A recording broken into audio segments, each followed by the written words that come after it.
thina ke ezamajita sinabo abangani and mina umngani ngesingami nganginaye and umngani wami ngicabanga ukuthi uyena umuntu wangimoshela igama elithi umngani komunye umuntu after yena. Mina umngani wami akangiphoxanga lokho kuphoxa okwenziwa abanye abangani siphila nabo lapha emhlabeni. Mina umngani wahamba nje straight emhlabeni and ngihlezi ngikhuluma ngaye yena ngisabe ukukhuluma ngegama lakhe which is uSiphiwe kaSithole. That was my best friend and angisabi futhi ukusho ukuthi kusenzima ukuthi mangiphila lapha emhlabeni ngikwazi ukuthi ngithole umunye umuntu oyokwenza njengaye ngoba uyi umuntu wangifundisa ukuthi kahle kahle buyini ubungani.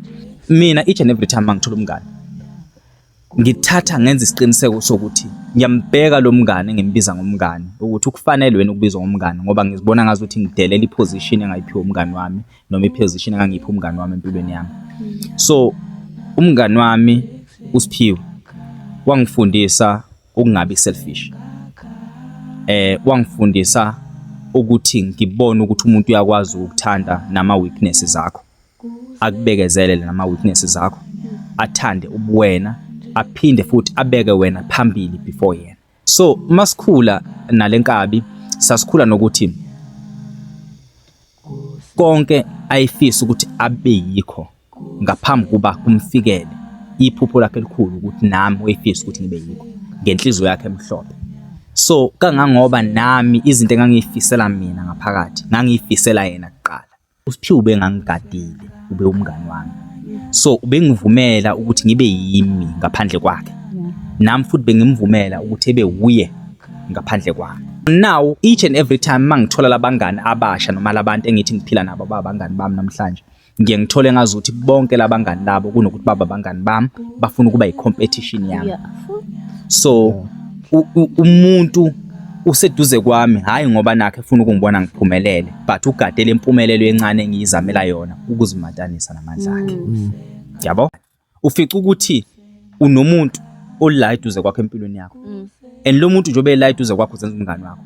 Each and every time intaka yenza eduze kwakho akukhona ukuthi uyakusupport but ufuna ukuthi abe involved kuyona yonke into oyenzayo ukuze ezoyisupportacha in some way mate zama ukuphumelela. Uma ithi yaqala yangaphumelele khona ekwazi futhi ukuthi kube first person ahambe yokuhleka. Ufuna ukuthi lento lena mayiqonda iyaphezulu afuna ukuthi ethi ube ingcenye yayo. Uyathola. So wena uphakama naye. Mayifeyila awufeyili naye. Wena ufeyilile. Uma wenza kahle empilweni naye esayidini ebheka amandla akho mase bheka wakhe. So each and every time wena mawuthenga imoto naye mase funa ukuzibheka ukuthi yena nga-afford leyo moto. So it's more like most of the time kulesikhathi samanje sinabantu abasikala amandla abo ngathi. So exactly siphila nabantu abangafuni ukusibona senza izinto ezinhle egameni lobungani.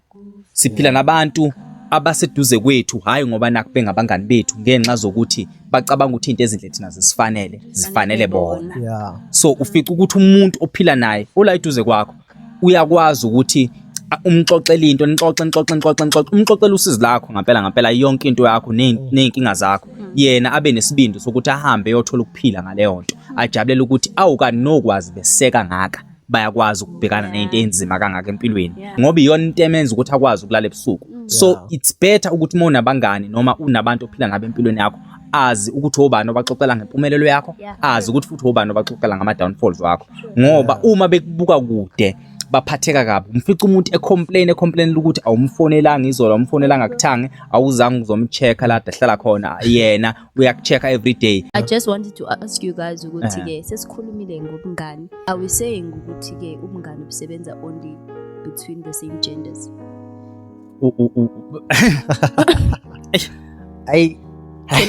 Can a girl be friends with a guy? Mina ngimpendulo mzoba yodwa kodwa ngeke nginika umfowethu ngoba ngawazi kulezi stage ukuthi uthina ama price eziningi izinto ezenzakalayo manje.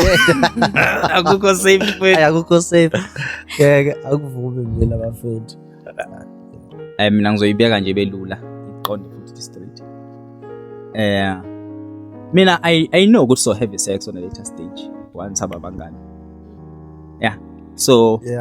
So angeke ngikwazi kuba nomngani nomuntu wesifazane engafuni lutho. So ekugcineni khona engikufunayo ugebhile.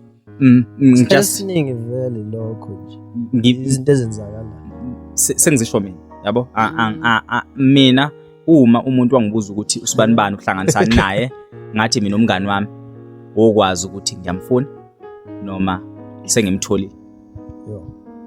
Yeah, so angeke ngikwazi ukuthi ngibe nomngane nomuntu wesifazane ngenxa zokuthi uphethe into enganayo. And you guys, if niyabangani niwubulili obungafani, you get to gain i-understanding womhlaba lo ngale. Akho mhlaba umuntu wesifazane akasoza umuntu wesilisa. But you know, as much as ngeke uzube but ugaina i-understanding ukuthi abantu besilisa bacabanga kanjani. Akekho umuntu wesifazane okwazi umuntu wesilisa ucabanga kanjani ngoba siyawushila umqondo. And nansi kinga ilapha ikhola ikhona abantu besifazane noma ladies bacanga ukuthi we are just friends but umjida nje hlezi mfethu mangavuleka nje mfethu uyangena friends but nizama ukuba nama boundaries. No, akunama boundaries.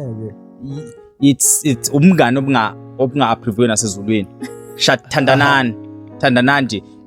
Because you can umngani nomuntu wakho. Yeah, so ibana bangani no uthuni beni very fully aware ukuthi nikhandana.